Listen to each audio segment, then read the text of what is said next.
Steelers fans, you could win a trip to Super Bowl 55 and a new 2021 F-150. The official truck of the Pittsburgh Steelers, sponsored by Neighborhood Ford Store.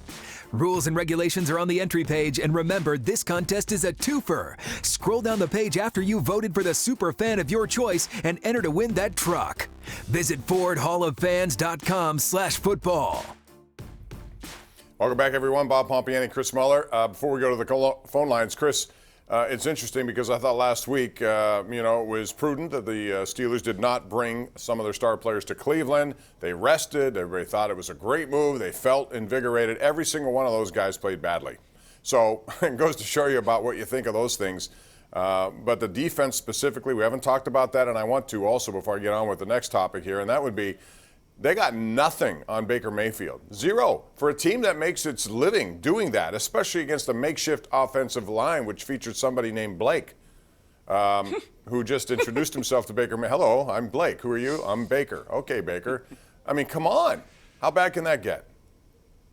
I thought that was, aside from the stuff that's obviously spectacular in a bad way that we all talk about in this business, I thought the actual matchup on the field that was the most humiliating was the Steelers' defensive line versus that offensive line of Cleveland. I know they still had good players on that line. J.C. Treader, Miles Teller, Jack Conklin till he got hurt. I mean, Jedrick Wills is a first-round pick. But, man, they got absolutely humiliated. There was not a single quarterback hit, Bob, in that game by the Steelers. That is the first time they have gone an entire game without hitting the opposing quarterback, a credited statistical hit in 116 games. So they couldn't do anything. I mean, a ton of kudos to the Browns. Like, we all don't want to give Cleveland credit. I mean, they were obviously a pretty good team under some dire circumstances that they overcame. Credit to them.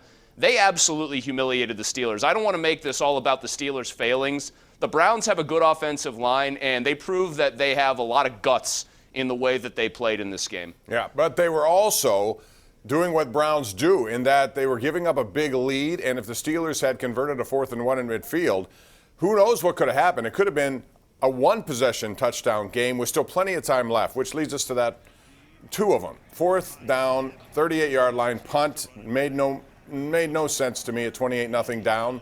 You're in their territory. What's the worst thing that could happen? They get the ball to 38. And then this one, 4th and 1, Chris, to me, you got to go for it because you had your foot on their throat. And if you convert and keep going, all of a sudden they could be looking at Panic City.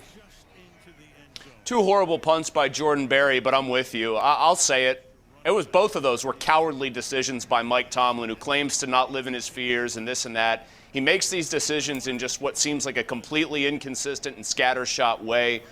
Nothing that he said matched up or that he said in the past really matches up with the way he acted in this game.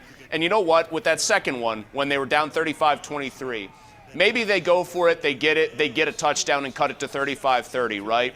And then maybe Baker Mayfield and the Browns actually do go right back down the field on them and make a bunch of plays and cement the win that way. I'd much rather see them have to do it only up by 5 than up by 12. I thought Alex Van Pelt and that entire offense got to exhale when the Steelers actually decided to punt, and then they made them pay dearly. That was cowardice of the highest order by Mike Tomlin. 6 plays, 80 yards, boom, get a game over dagger. Let's go to the lines at 412-575-2600. We got Paul in West Mifflin. Hey, Paul, how are you? How you doing, Bob? What's up? I just wondered if you've been watching Steelers games for the last 10 years. And if you have, how come you have to wait till now to call out Tomlin? Oh, I think there's been plenty of time to call out. I mean, we just did that. There was a lot of stuff that we didn't like. When you define call out, I think it's happened quite a bit, and it does with every head coach.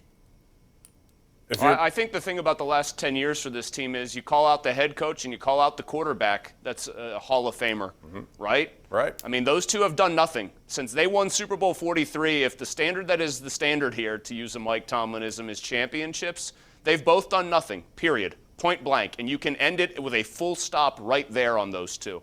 This I'll ask you now because I think it's going to be the biggest decision Art Rooney has to make. And there will be change. There's no question. It's got to be a repercussion after what you saw yesterday and what you saw at the end of the season. Third collapse in the last 3 years, and they're diabolically bad collapses, Chris. But how far do you go with the change? I mean, if I were Art Rooney, I would clean house. And I'll throw this one out there. I think they should cut Ben Roethlisberger, or they should ask him to retire. And if he doesn't want to retire, cut him. because then I would want to see, and I'll borrow from Andrew Filipponi today, I thought he had the nail right on the head here. I think they're not going to win a Super Bowl next year, even if Roethlisberger comes back. And if that's the attitude you have, and that's the one I have, go into the season finding out what you've got with Mason Rudolph. I still don't think it's much, but maybe it's something.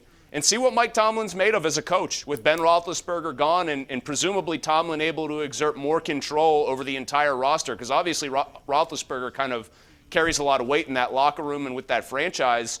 I'd cut Roethlisberger, I'd get a new offensive coordinator, I'd fire the defensive coordinator, I'd fire a bunch of position coaches. They're very stale right now, and 3 straight playoff exits the way that they've had them in these ugly, spectacular fashion.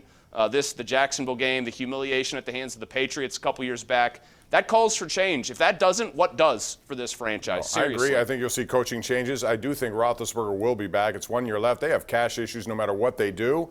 And I think a plan in place has to start now. They got to figure out what they're going to do beyond next year, because I do think, Chris, this is an organization that does not just throw away years. I don't think they're going to come to the conclusion with their defense and some of the guys they have on their defense that they can't be competitive. And I think as long as that's how they think, then they're going to want a quarterback, and he has 1 year left. After that, I think it all changes. But I think that's what they will do. But at this point, it's very much up in the air, and he's going to have to look hard into this. Bob, let me put the question to you. Let me put the question to you in all seriousness. I'll put you on the spot a little bit. Do you believe that coming back next year, realistically, in your heart of hearts, do you believe they can win a Super Bowl with Ben Roethlisberger? I believe they can be competitive. That's about as far as I'll go. And I think, again, they're an organization. No, I don't think they're going to win a Super Bowl because they have too many holes. The way I look at it, and this is going to take more than just a quarterback now. We're talking about running game. You know, Jalen Samuels, why was he dressed? What was he doing? Does anyone run the ball well? How about a tight end, Chris? We haven't seen it. And Eric Ebron is fine, but he's nothing like what I saw, for example, tonight from Ohio State or any good college team go over the middle. Look at how many great tight ends there are in the National Football League. They haven't had a playmaking tight end in how long? Since Heath Miller? They need help in defensive spots along. They need a lot of help. Offensive line, what do you do there? It's going to take multiple years, which is why I don't think they're just going to they're going to take their time, they're going to make decisions, but I don't think they're going to just give up on a season. Do you? Do you really think they'll do that? I don't think they will. That's my problem. They should. They should rip off the Band-Aid. You save $19 million without Roethlisberger's deal anymore on the books, and that forces you to actually confront what you have left now.